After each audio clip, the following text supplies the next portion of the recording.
Hi hello welcome back to Shilpa Santosh YouTube channel.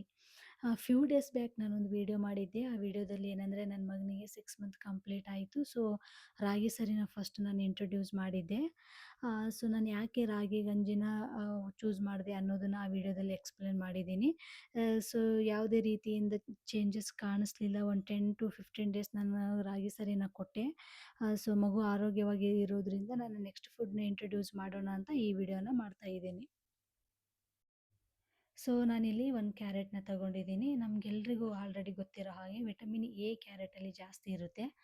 ಮಕ್ಕಳಿಗೆ ಕಣ್ಣಿನ ಆರೋಗ್ಯ ದೃಷ್ಟಿಯಿಂದ ತುಂಬಾನೇ ಒಳ್ಳೆಯದು. ಸೊ ಅದರಿಂದ ನಾನಿಲ್ಲಿ ಕ್ಯಾರೆಟ್‌ನ ಒಂದು 2, 3 ಸರ್ತಿ ನೀರಲ್ಲಿ ವಾಶ್ ಮಾಡ್ಕೊತಾ ಇದ್ದೀನಿ. ವಾಶ್ ಆದಮೇಲೆ ನಾನಿಲ್ಲಿ ಫಸ್ಟ್ ಲೇಯರ್‌ನ ರಿಮೂವ್ ಮಾಡ್ತಾ ಇದ್ದೀನಿ. ಯಾಕಂದರೆ ಸ್ಟೀಮ್ ಮಾಡೋಕ್ಕೂ ಈಸಿ ಆಗುತ್ತೆ. ಅದಾದಮೇಲೆ ಸ್ಮ್ಯಾಶ್ ಮಾಡಿದ್ಮೇಲೆ ತುಂಬ ಸಾಫ್ಟಾಗಿ ಬರುತ್ತೆ. ಏನಂದರೆ ಕ್ಯಾರೆಟಲ್ಲಿ ನಾರಿನಾಂಶ ಇರೋದ್ರಿಂದ ಮಕ್ಕಳಿಗೆ ಆರೋಗ್ಯಕ್ಕೆ ಅಂದರೆ ಡೈಜೆನ್ ಆಗೋಕ್ಕೂ ಕೂಡ ಹೆಲ್ಪ್ ಆಗುತ್ತೆ. ಮತ್ತು ಚರ್ಮದ ಆರೋಗ್ಯಕ್ಕೂ ಕೂಡ ತುಂಬಾ ಒಳ್ಳೆಯದು ಅಂತ ಹೇಳ್ತಾರೆ. ಸೊ ಅದು ಫಸ್ಟ್ ಲೇಯರ್ ತೆಗೆದ್ಮೇಲೆ ನಾನು ಇನ್ನೊಂದು 2 ಸರ್ತಿ ನೀಟಾಗಿ ವಾಶ್ ಮಾಡಿಕೊಂಡೆ.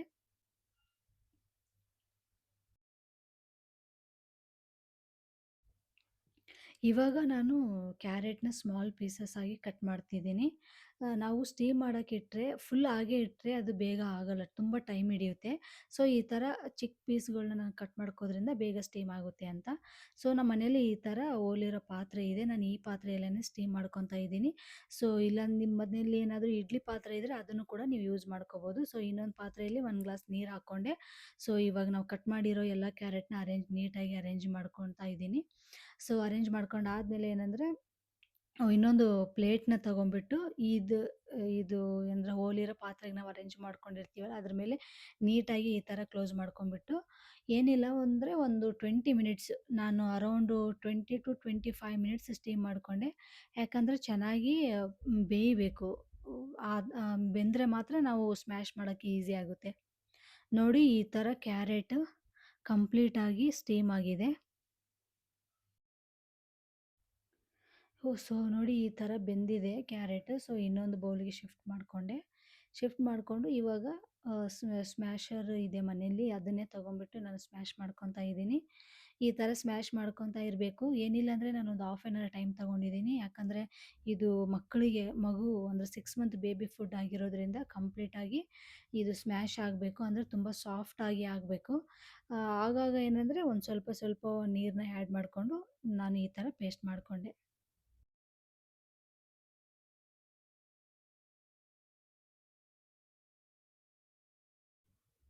ಕ್ಯಾರೆಟ್ ಆದಮೇಲೆ ನಾನು ಒಂದೆರಡು ಸ್ವೀಟ್ ಪೊಟ್ಯಾಟೋನ ನೀರಲ್ಲಿ ಒಂದು 2, 3 ಸರ್ತಿ ವಾಶ್ ಮಾಡ್ಕೊಂಡಿದ್ದೀನಿ. ವಾಶ್ ಮಾಡಿಕೊಂಡು ಈ ಥರ ಚಿಕ್ಕ ಪೀಸ್‌ಗಳಾಗಿ ಕಟ್ ಮಾಡ್ಕೊಂಡಿದ್ದೀನಿ. ಬಿಕಾಸ್ ಸ್ಟೀಮ್ ಮಾಡೋಕ್ಕೆ ಈಸಿ ಆಗುತ್ತೆ ಅಂತ ಅದೇ ಪಾತ್ರೆಯಲ್ಲೇನೆ ನಾನು ಸ್ಟೀಮ್ ಮಾಡ್ಕೊತಾ ಇದ್ದೀನಿ.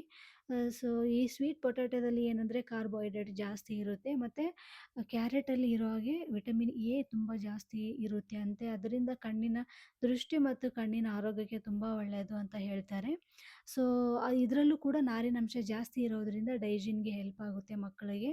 ಪೊಟ್ಯಾಷಿಯಂ ಮತ್ತು ಮ್ಯಾಂಗನೀಸ್ ಅಂತ ಇತರ ಪೋಷಕಾಂಶಗಳು ಇರೋದ್ರಿಂದ ಬೆಳವಣಿಗೆಗೆ ಸಹಾಯಕಾರಿ ಅಂತ ಹೇಳ್ತಾರೆ. ತುಂಬಾನೇ ಹೆಲ್ಪ್ ಆಗುತ್ತೆ ಅಂತ.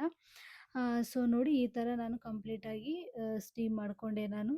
ಅದಾದಮೇಲೆ ಏನಂದರೆ ಒಂದು ಪಾತ್ರೆಗೆ ನಾನು ಶಿಫ್ಟ್ ಮಾಡಿಕೊಂಡು ಸ್ಮ್ಯಾಶರಿಂದ ಸ್ಮ್ಯಾಶ್ ಮಾಡ್ಕೊತಾ ಇದ್ದೀನಿ. ಸೊ ಇದು ಬೇಗ ಸ್ಮ್ಯಾಶ್ ಆಗೋದಿಲ್ಲ. ಈ ಥರ ಪೌಡ್ರ್ ಥರ ಆಗಿಬಿಡುತ್ತೆ. ಸೊ ಅದರಿಂದ ನಾನು ಸ್ವಲ್ಪ ಸ್ವಲ್ಪ ನೀರನ್ನ ಸೇರಿಸ್ಕೊಂಡು ಈ ಥರ ಪೇಸ್ಟ್ ಮಾಡಿಕೊಂಡೆ. ಏನಂದರೆ ದಿನದಲ್ಲಿ ಒಂದು 2 1 ಇಲ್ಲ 2 ಸ್ಪೂನ್ನ ನಾನು ನನ್ನ ಮಗನಿಗೆ ಕೊಡ್ತಾ ಇದ್ದೀನಿ.